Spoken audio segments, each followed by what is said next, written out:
Pertempuran intens terjadi di dekat Pokrov saat kelompok pasukan tempur dari formasi pusat melancarkan operasi ofensif aktif terhadap posisi angkatan bersenjata Ukraina.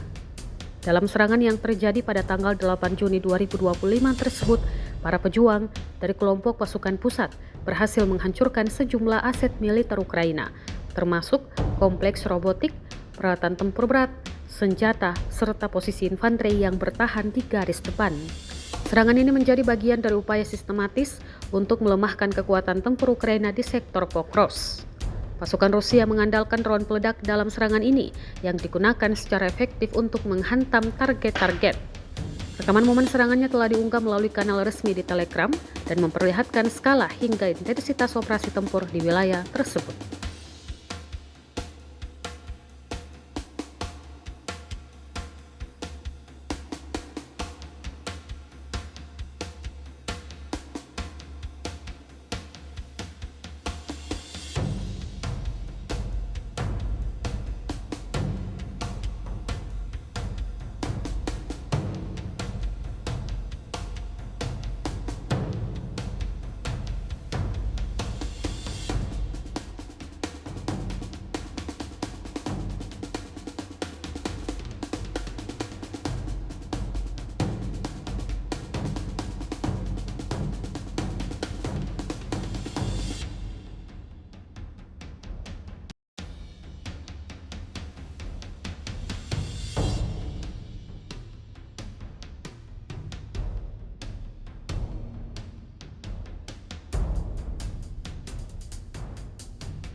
Download Tribun X sekarang, menghadirkan lokal menjadi Indonesia.